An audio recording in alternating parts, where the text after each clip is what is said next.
I got so much motherfucking design on right now. Break it down, bring it back, make it clap. I got 3 old thoughts, new guap, where that gang. Bitches on my line, and you know they come strapped. Terima kasih atas kesempatan yang diberikan. Baiklah, sini saya akan menjelaskan proses produksi. Sebelumnya perkenalkan, nama saya Rizky Mu'ad, nomor absen 15, kelas 6 MB2. Baiklah, kita masuk pada pengertian produksi.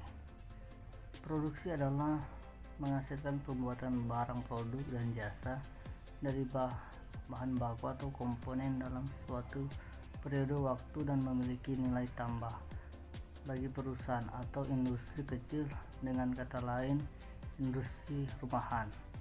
Menurut Asuri, proses produksi adalah cara, metode, dan teknik untuk menciptakan atau menambah kegunaan suatu barang atau jasa dengan menggunakan sumber-sumber tenaga kerja, mesin, bahan-bahan yang ada.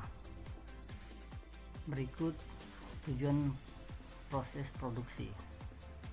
Pertama, menghasilkan barang dan jasa secara efektif dan efisien.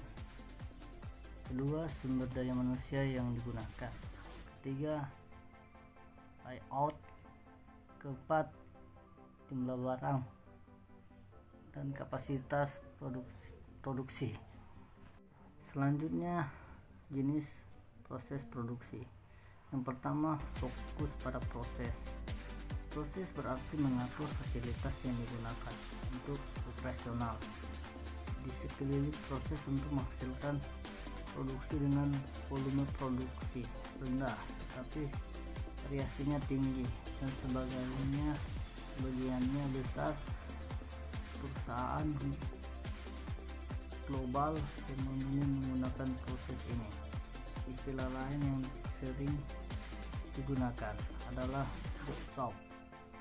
2.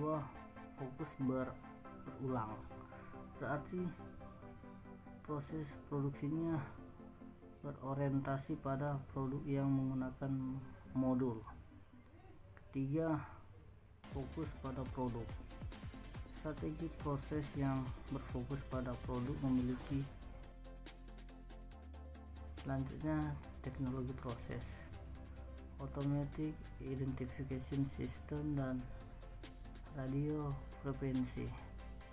Yang kedua, identification system. 3. Pengendalian proses. 4.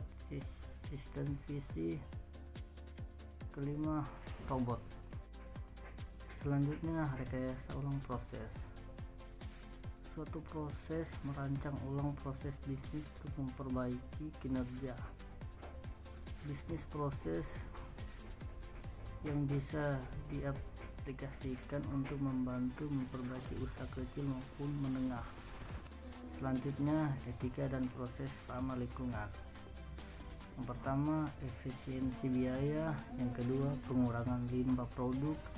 Yang ketiga, pengendalian buangan kendaraan. Berikut metode dalam desain proses. Yang pertama, diagram alir. Kedua, pemetaan fungsi waktu. Ketiga, pemetaan aliran nilai. 4. Diagram proses. 5. Perencanaan pelayanan. Itulah hasil presentasi saya. Sekian dan terima kasih.